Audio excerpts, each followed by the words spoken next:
इस वीडियो में आप ऐसे गजब फैक्ट्स को जानोगे ना कि आपको मजा ही आ जाएगा।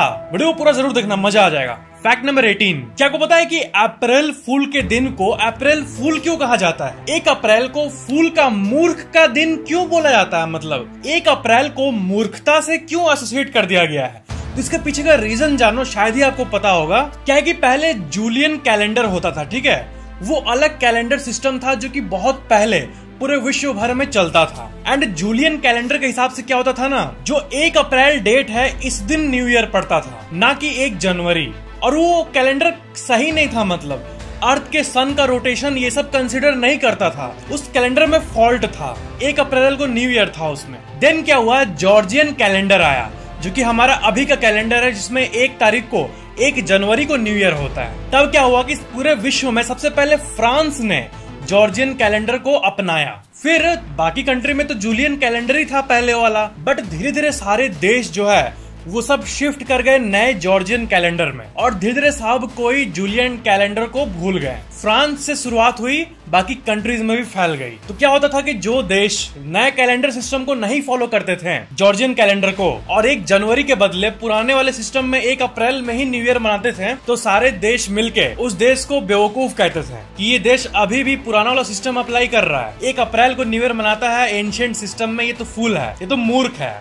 तो तब से 1 अप्रैल को अप्रैल फूल का दिन माना गया। जो कंट्रीज पुराने वाले जूलियन कैलेंडर को फॉलो करते थे, वो फूल, बेवकूफ, मूर्खता को सुन के वो भी फाइनली नए कैलेंडर सिस्टम को अपनाने लगे। और अब जाके पूरे विश्व भर में हर कंट्री 1 जनवरी को न्यू ईयर मनाती है। एंड जो एकाध लोग बिलीव करते हैं कि 1 अप्रैल को न्यू ईयर है, उसको मूर्ख कहा जाता है। तो ऐसे ही 1 अप्रैल बन गया मूर्ख वाला day. According to some reports पूरे 300 साल लग गए सारे कंट्रीज को ये नया सिस्टम एक्सेप्ट करने के लिए। एंड अप्रैल फूल के बाद से किसी पूरे देश को कोई अगर मूर्ख कहे तो वो भड़केगा ना, इसलिए ये सब सुन के वो लोग नए सिस्टम को अपना लिए। तो फूल वर्ड सुन के सारे कंट्रीज इवेंचुअली 1 जनवरी को न्यू ईयर मनाने लगे। एंड अब वैसे ही चल रहा है, और 1 अप्रैल बन गया फूल डे, मूर्ख डे। फैक्ट नंबर 17, एक बहुत ही मिस्टीरियस सी बॉडी की कंडीशन होती है जिसको कहते हैं स्यूडो बुल्बार इफेक्ट, TBA भी कहते हैं इसे। इसमें क्या होता है कि अचानक से कोई इंसान ना हंसने लगता है। अचानक से कोई हंसने लगे, अब ऐसा अगर कोई करे, और मेन बात है ऐसा अगर हो, तो यहाँ पे मिस्टीरियस बात ये है कि ये जो हुआ अचानक से, ये वो इंसान नहीं किया, वो बॉडी अपने आप ही रिएक्ट कर रहा है। या फिर ये जो अचानक से वियर्ड सा, अजीब सा बिहेवियर अगर कोई अचानक से करने लगे, अचानक से हंसने लगे या रोने लगे, जो देखने में काफी वियर्ड लगता है हर एक इंसान को, बट असल बात है कि वो इंसान नहीं कर रहा होता है, उसका शरीर कर रहा होता है। एंड इसको कहते हैं स्यूडो बुल्बार इफेक्ट, PBA। PBA को इमोशनल डिसरेगुलेशन के नाम से भी जाना जाता है। मतलब बॉडी का इनवॉलंटरी रिएक्शन, अचानक से बॉडी कुछ भी कर देता है। मतलब चाहे वो पब्लिक में हो, चाहे अपने घर पे हो, जिनको ये कंडीशन होती है ना, वो बहुत ज्यादा झेलते हैं इसको। मेरे को नहीं है ऑफ कोर्स, क्या मेरे बारे में क्या सोच रहे हो आप लोग, मैं बस करके दिखाया, मेरे को है नहीं वैसे वो। बट सही में अगर सीरियसली स्पीकिंग, ये बहुत सीरियस डिजीज है। अचानक से हंसना, अचानक से रोना, अचानक से गुस्सा होना, वो जो इंसान रहता है ना, वो अपने आप को अंदर से एज ए थर्ड पार्टी के रूप में ऑब्जर्व करता है कि मैं क्या कर रहा हूँ, बट बॉडी कर रहा है, उसको रोक भी नहीं सकता है। काफी अजीब सी कंडीशन है। फैक्ट नंबर 16, स्टारबक्स जो कंपनी है, जो फेमस कॉफी की कंपनी है, जहाँ पे 50 रुपए का कॉफी 500 में मिलता है, ये फेमस कंपनी, वो बहुत ही बड़ी कंपनी है, नो डाउट। एंड इसके बारे में एक बहुत ही अमेजिंग सी फैक्ट है कि लास्ट 20 सालों में ये इतना पैसा कमाई है कि ये एवरेजली हर एक दिन 2-2 स्टोर ऐड करते गई है पूरे वर्ल्ड के मैप पे। मतलब इंडिया के किसी कंपनी को ले और वो अपना एक्सपेंशन कर रही है पूरे वर्ल्ड में या फिर इंडिया में ही, तो वो डेली क्या, मतलब 3-4 महीने में एक अपना आउटलेट बढ़ा सकती है, या फिर हर एक महीने एक बढ़ा सकती है, ज्यादा रेवेन्यू हुआ तो। But Starbucks on average last 20 सालों में daily averagely 2 store daily open कर रहा है। लास्ट 20 सालों में 14,000 से भी ज्यादा स्टोर इन्होंने ओपन किया है। एक साल में 365 दिन होते हैं, और इसको अगर आप कैलकुलेशन करोगे, डिवाइड करोगे लास्ट 20 सालों में, तो एवरेज स्टोर पर डे 2 आएगा। ये दिखाती है इस कंपनी के मतलब ग्रोथ को, जो कि अमेजिंग है। फैक्ट नंबर 15, अपने स्कूल में सिंगल सेलुलर ऑर्गेनिज्म के बारे में तो पढ़ा ही होगा। एक ऐसा जीव जिसमें एक ही सेल होता है। ज्यादातर जीव के अंदर मल्टीपल सेल होता है, हम लोग भी ट्रिलियंस ऑफ सेल से मिलके बने हैं। बट आपको पता है इंसान भी अपने माँ के पेट के अंदर शुरू के कुछ घंटे जब वो जस्ट बन रहा होता है, जब वो मतलब एग फर्टिलाइज होता है, उसी के दौरान कुछ घंटों के लिए आप कुछ 24 से 30 घंटों के लिए आप एक सिंगल सेल के रूप में होते हो। आप इतने छोटे से होते हो, इतने क्या बहुत छोटे माइक्रोस्कोपिक सिंगल सेल रहते हो आप, और वही बढ़ते बढ़ते बढ़ते बढ़ते बढ़ते बढ़ते आज आप सोचो आपका हाथ हो गया, मेरा भी तो हो गया हाथ, फेस, इतना बड़ा शरीर। ये सब शुरुआत हुआ था सिर्फ एक सिंगल सेल से। कितनी अमेजिंग बात है देखा जाए तो। फैक्ट नंबर 14, आप अगर इंटरनेट पे मूवीज और टीवी सीरीज देखते होगे, चाहे किसी भी ओटीटी प्लेटफॉर्म पे, तो देखना आप अपने फ्रेंड से, मतलब होता है ना फ्रेंड है आपका घर, आप लोगों ने डिसाइड किया कि चलो हम लोग साथ में ये सीरीज या मूवी देखते हैं। स्पेसिफिकली बात करें तो टीवी सीरीज की बात करते हैं जो बहुत सारे एपिसोड्स होते हैं। तो आप लोग डिसाइड करते हो, साथ में देखना शुरू करते हो, बट वो दिन खत्म हो जाता है, फिर नेक्स्ट डे किसी रीजन से आपका दोस्त नहीं आ पाता है, तो आप उससे वादा किए हो कि हम लोग तो साथ में देखेंगे टीवी या फिर टीवी सीरीज या फिर वेब सीरीज, बट आप चुपके चुपके सारे एपिसोड्स देख लेते हो। ऐसा शायद आपने किया होगा कभी। बट मेन बात यह है कि ये जो आजकल हो रहा है, इस चीज को वर्ल्ड ने एक टर्म दे दिया है, उसको कहते हैं नेटफ्लिक्स चीटिंग। जी हाँ, ये टर्म आजकल बहुत पॉपुलर हो रहा है। और नेटफ्लिक्स चीटिंग का मतलब आप अपने फ्रेंड से प्रॉमिस किए कि we will watch this show together, but बाद में आपने अकेले ही सारा शो का मजा ले लिया क्योंकि आपसे कंट्रोल नहीं हुआ और आपका दोस्त किसी काम में बिजी हो गया था। और millions of people, millions of लोग ये चीज करते हैं, इंक्लूडिंग मी। फैक्ट नंबर 13, जितने भी ज्ञानी और जानकार लोग हैं इस दुनिया में, उनसे आप पूछोगे कि क्या करने से हमारी नॉलेज बढ़ेगी, तो वो ये कहेंगे कि जितना नॉलेज आपके पास है उसको कम मानो। ऐसा मत मानो कि आपके पास ढेर सारा नॉलेज है। जो मेरे चैनल के रेगुलर व्यूअर्स होंगे उनको मैं अगर हर एक एपिसोड में 15 से 20 फैक्ट एवरेज बताता हूं, तो लाइफ टाइम में मैंने 3 से 4 हजार फैक्ट बता दिया होगा अभी तक, 5-6 हजार शायद, सारी जानकारी को मिला दे अभी तक तो पूरे लाइफ टाइम में। तो इतने सारी जानकारी का आपके पास आइडिया है, तब भी आप ये मानो ना कि आप कुछ भी नहीं जानते हो, क्योंकि ये वर्ल्ड इतना कॉम्प्लेक्स है कि अभी इनफाइनाइट चीजें हैं जो कि आपको जाननी है और उस इंफॉर्मेशन का फायदा उठाना है अपने लाइफ में। मतलब आपको यही मानना चाहिए कि जो नॉलेज आपके पास है वो बस ट्रेलर है, मूवी अभी बाकी है। इस चीज पे जो लोग बिलीव करते हैं, अपने आप को हम्बल रखते हैं और ये मानते हैं कि मुझे मतलब उनको पता बहुत कुछ होता है, लेकिन वो बोलते हैं कि नहीं मुझे उतना कुछ नहीं पता, अभी बहुत जानने को है।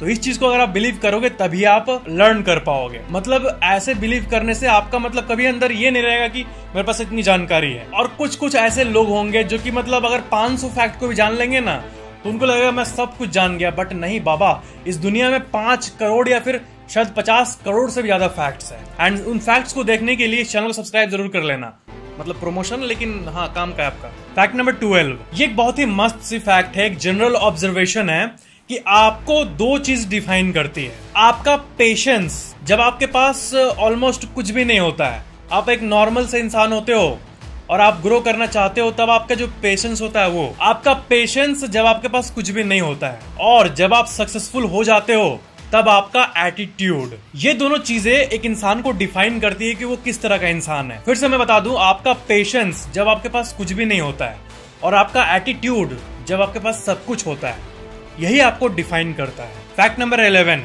आप गाड़ी से जरूर ट्रैवल किए होंगे कभी न कभी, लॉन्ग ट्रिप मतलब, और उसमें आपने टोल टैक्स जो होता है ना, बैरियर नीचे गिरता है, आपको टोल देना पड़ता है। आजकल तो फास्टैग स्कैन होता है, देन गाड़ी आगे बढ़ती है। टोल प्लाजा तो आपने देखा ही होंगे। घूमने टाइम जब टोल वोल आता है तो सीन देखने में बड़ा मजा आता है, पर्सनली स्पीकिंग। तो इस पूरे भारत में ऐसी कोई जगह नहीं है जहाँ पे टोल प्लाजा के ऊपर ही होटल बना हो।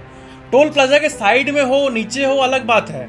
मैं कह रहा हूँ कि जहाँ पे टोल कटता है उसके जस्ट ऊपर कोई होटल है। तो एक जगह ऐसा है NH5 पे, ये देखो, इसका नाम है N5 टोल प्लाजा, और ये आंध्र प्रदेश में है। और ये जो है, ये मतलब इकलौता ऐसा टोल प्लाजा है जहाँ पे टोल प्लाजा के जस्ट ऊपर ही आपको रेस्टोरेंट मिलता है। ऐसा पूरे भारत में कहीं नहीं है।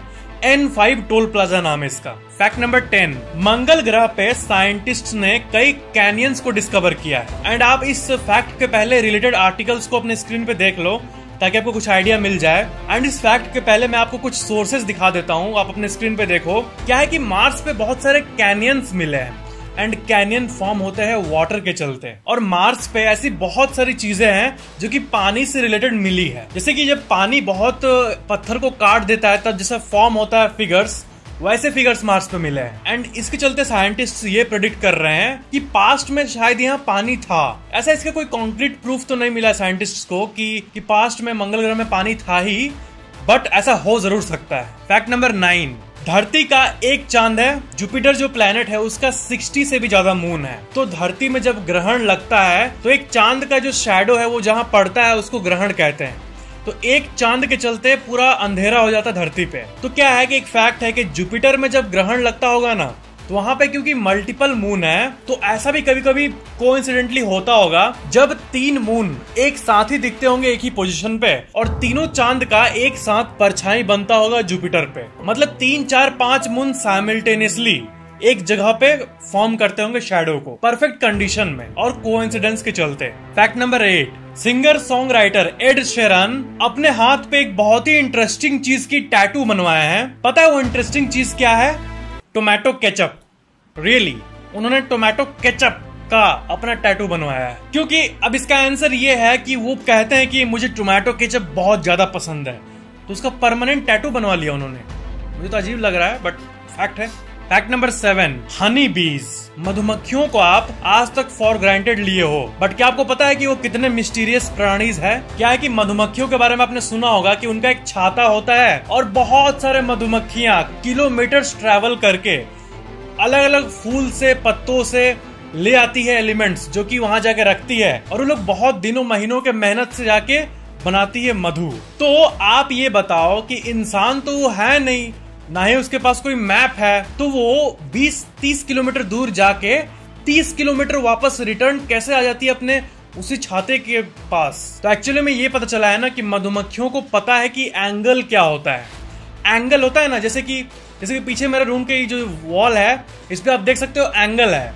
तो एंगल को हम इंसान तो जानते हैं क्या होता है एंगल, बट मधुमक्खियां भी जानती है कि यहाँ एंगल है तो हमें ऐसे मुड़ना है। उनके पास एंगल का पूरा कंसेप्ट होता है एक इंटेलिजेंट बीइंग की तरह, और वो भी इतने दूर दूर जाके लेते हैं फ्लावर से, तो उन्हें पता होता है कि डिस्टेंस हम कितना कवर कर रहे हैं एंड वापस वही रास्ते पे कैसे आना है। अगर आपको कोई अननोन जगह पे भेज दिया जाए ना, तो अगर आप गूगल मैप्स का भी इस्तेमाल करोगे तो वो भी गूगल मैप्स को देखते हुए भी कभी कभी हम लोग ऐसी जगह पे चल जाते हैं जहाँ पे लगता है किस गली में घुसा दिया गूगल मैप्स। बट ये फुल्ली अपना जगह को याद रखते हैं और कभी लॉस्ट नहीं होते हैं। 20 किलोमीटर दूर जाके वापस ले आते हैं, फिर जाते हैं किसी और नए लोकेशन पे 15 किलोमीटर, फिर जाके एलिमेंट्स को ले आते हैं, रखते हैं। इतनी मेहनत करके वो लोग हनी को बनाते हैं, और हनी बीज एक दूसरे से कम्युनिकेट भी करते हैं, और उनकी रानी भी होती है। मतलब इतने छोटे छोटे क्रीचर है, लेकिन दिमाग देखो इनका। इससे एक साइंटिफिक कंसेप्ट मुझे लग रहा है एक मूवी का थीम बन सकता है कि अगर किसी इंसान के ब्रेन के बराबर किसी हनी बी का ब्रेन हो जाए तो फिर तो शायद वो इंसान को भी खत्म कर दे। मे भी कोई बड़ा मधुमक्खी का क्रिएचर जैसा कुछ, मतलब साइंटिफिक कंसेप्ट है, साई-फाई। बट हाँ, एक्चुअल वर्ल्ड में जो मधुमक्खी होते हैं छोटे छोटे, वो बहुत इंटेलिजेंट होते हैं। Fact number 6, adult white rhino जो होता है, राइनोसोरस, ये जो आप देख रहे हो अपने स्क्रीन पे, ये आपको पता है एक दिन में 50 पाउंड तक की टट्टी कर सकता है। 50 पाउंड मतलब 25 केजी तक, एग्जैक्ट बोले तो 50 पाउंड होता है 22.6 केजी। ये उतना निकाल सकता अपने अंदर से, मतलब लगभग पूरा ये एरिया भर जाएगा, इतना करेगा। बाप रे बाप। फैक्ट नंबर 5, कैलकुलेशन से ये पता चला है ना कि एक इंसान जितना लाइफ टाइम में वॉक करता है वो इक्विवेलेंट होता है कि आप धरती की चक्कर 5 बार लगा लो। मतलब धरती गोल है, आप यहाँ से शुरू करोगे, आप वही पोजीशन पे आ जाओगे, फिर करोगे, फिर करोगे, फिर करोगे, फिर करोगे, मतलब 5 बार आप करोगे। उतना जितना डिस्टेंस आप कवर कर रहे हो उतना आपके पूरे जिंदगी, जब आप बूढ़े हो जाओगे तब आपका जो पूरा जिंदगी का जितना आप चले हो उसको मेजर करोगे तो वो इसी के इक्विवेलेंट होगा। बाप रे। Fact number 4, फाज्मोफोबिया। इस टर्म पे ध्यान दो। फाज्मोफोबिया का सिंपली मतलब होता है भूतों से डर। अब यहाँ पे मिस्टीरियस चीज ये है ना कि फाज्मोफोबिया मतलब होता है intense fear of ghost. Just fear नहीं, भूत से तो मुझे भी डर लगता है, आपको भी डर लगता है कि हाँ भूत है बाबा, बच के रहना, भूत है, भूत है, भूत। जनरल कंसेप्ट, भूत से तो हर कोई डरता है ना, बट इंटेंस फियर मतलब समझ रहे हो, मतलब उसके सामने अगर कोई भूत बन के आ जाए, नकली भी, तो वो देख के बेहोश हो जाए, इस लेवल का डर हो। मजाक नहीं, एक्चुअल में बेहोश, अनकॉन्शियस हो जाए, वैसा डर, उसको कहते हैं फैज्मोफोबिया। ऐसे जो सुपर नेचुरल चीजों से इंटेंसली डरते हैं उनको फैज्मोफोबिया है। बट क्योंकि मेरी ऑडियंस मतलब आप लोग तो खुद कहते हो कि मुझे हॉरर कंटेंट चाहिए, इसका मतलब आप लोग को तो फैज़्मोफोबिया नहीं ही होगा, है ना? नहीं तो आप लोग खुद क्यों डिमांड करते हॉरर कंटेंट का, है ना? एक फैज़्मोफोबिया किसी इंसान को अगर है तो वो कभी भी हॉरर चीजों के बारे में सोचेगा भी नहीं। मुझे लगता है मैं जब 12 या 11 साल का था ना, तब मुझे कुछ महीनों के लिए फैज़्मोफोबिया होता था, क्योंकि मैं ना क्या किया था कि अचानक से बहुत सारे हॉरर मूवीज और रियल स्टोरीज और रियल लाइफ में जो घटा है उस पे बेस्ड जो हॉरर मूवीज है, जैसे कि मॉथमैन के ऊपर, भूतों के ऊपर, ये सब बहुत ज्यादा देखता था। उससे मेरा माइंड ऐसा हो गया था कि मैं मतलब रात भर लिटरली सो नहीं पाता था, ये सोच के कि मेरे सामने कुछ आ ना जाए। फिर लेकिन वो अपने ठीक हो गया, बच्चा था इसलिए वैसा था शायद। फैक्ट नंबर 3, एक फैक्ट आपको बता रहा हूँ, बहुत डीप सी है। क्या है कि आप कुछ भी बोलो, ठीक है? आप अपना नाम बोलो, अभी जैसे मैं कह रहा हूँ राजेश, चलो आप भी बोलो। तो आप ये जो वर्ड सुने, आप बोले तो आप जब बोले तो आप जो वर्ड सुने अपने कानों से, अपने ही आवाज को आप अपने कानों में सुनते हो, बट एक्चुअल में क्या है कि आप बोलते हो ना, तो आपको जैसा आवाज आपको सुनाई देता है, सामने वाला पर्सन को एग्जैक्टली वैसा ही सुनाई नहीं देता है, क्योंकि आप अपने ही बोन्स के वाइब्रेशन को फील करते हो और आपको कुछ ज्यादा सुनाई देता है वो, और आपको अलग थोड़ा सुनाई देता है। मतलब एग्जैक्टली वैसा नहीं सुनाई देता जैसे कि सामने वाला इंसान आपके आवाज को सुनता है। इसका मतलब कोई और आपके आवाज को कैसा सुनता है वो आप कभी भी नहीं जान पाओगे, क्योंकि जो वीडियो रिकॉर्डिंग्स या फिर माइक से जो आवाज होता है वो भी हल्का बदल जाता है, आप नोटिस करना, थोड़ा मैच करता है, लेकिन एग्जैक्टली वैसा नहीं होता है जितना कि माइक में आएगा या फिर सामने वाला जो सुन रहा है उसको आएगा। मतलब माइक में आपका अलग आवाज आएगा, रियल लाइफ में जो सामने बैठा है उसको अलग आवाज आएगा, और उससे थोड़ा अलग आपको आएगा जो आप खुद सुन रहे हो। अब आप सोच रहे होगे अलग कैसे? ज्यादा अलग नहीं, कुछ वेरिएशन होता है, क्योंकि आप अपने ही वाइब्रेशन को फील करते हो एंड आपका वॉइस आपके ईयर के बहुत करीब होता है, इसलिए आपको लगता है मैं जोर से बोल रहा हूँ, बट मे बी जो सामने बैठा है उसको उतना जोर से ना लगे या फिर वैसा पिच ना लगे जैसे कि आपको सुनाई दे रहा है। तो ये था आवाज के बारे में एक इंटरेस्टिंग सा फैक्ट। फैक्ट नंबर 2, रिसर्च यही कहती है कि आपको अपना वैल्यू समझना चाहिए। क्या कि बहुत सारे क्रिटिक्स लोग होते हैं जो कि आपको क्रिटिसाइज करते हैं, मे भी आपको कुछ अच्छा नहीं करने देते हैं, बट आपको अपने आप पे यकीन होना चाहिए। मतलब पास्ट में ऐसा ही हुआ है, जितने भी रिनोर्ड आदमी हैं उन सब का आप एग्जाम्पल ले लो, वो लोग अगर क्रिटिक्स पे ध्यान दिए होते तो क्या आज वो लोग वो पोजीशन पे होते जिसपे वो अभी है? तो ये मतलब एक सिंपली एक ज्ञान मोटिवेशन नहीं है, बल्कि रिसर्च एंड एक्सपीरियंस बेस्ड एक फैक्ट है जो कि ये कहती है कि आपको क्रिटिक्स लोगों से या फिर क्रिटिसाइज करने वाले लोगों से अपने आप को प्रभावित नहीं होने देना है। फैक्ट नंबर 1, आप किसी नंबर को ले लो और उसके वर्ड को ले लो। 1 का ONE, 2 का TWO, तो इसका जो लेटर ऑफ वर्ड्स है वो नंबर से मैच नहीं करता। ONE, 1 में 3 लेटर्स हैं, 2 में भी 3 लेटर्स हैं, तो पूरे नंबर सिस्टम में आप मिलियन बिलियन डॉलर पे चले जाओ, सिर्फ 4, ये जो 4 है ना, वही ऐसा नंबर है जिसका जो नाम है FOUR 4, उसमें उतने ही लेटर्स हैं, FOUR 4 लेटर और 4, ये मैच कर रहा है। बाकी बिलियन मिलियन ट्रिलियन डॉलर, 1 से लाख आप अरबों खरबों चले जाओ, ये चीज आपको नहीं मिलेगी। जैसे 10 में क्या है, 10 में TEN 3 ही डिजिट हो रहा है और वैल्यू है 10, तो वैल्यू जो है वो सिर्फ 4 में ही मैच करता है। तो ये थे आज के फैक्ट्स। आई होप आपको ये वीडियो बहुत पसंद आएगा। पसंद आया तो नीचे कमेंट जरूर करना और वीडियो को लाइक जरूर कर देना और ये वीडियो शेयर कर देना ताकि सबको नॉलेज मिले। और अगर आपने अभी तक इस चैनल को सब्सक्राइब करके बेल आइकन ऑन नहीं किया है तो सब्सक्राइब करके बेल आइकन जरूर ऑन कर लेना। Thank you so much for watching this video, और ये आप एंड स्क्रीन में मौजूद बाकी फैक्ट वीडियोस को भी देख सकते हो। Thank you so much.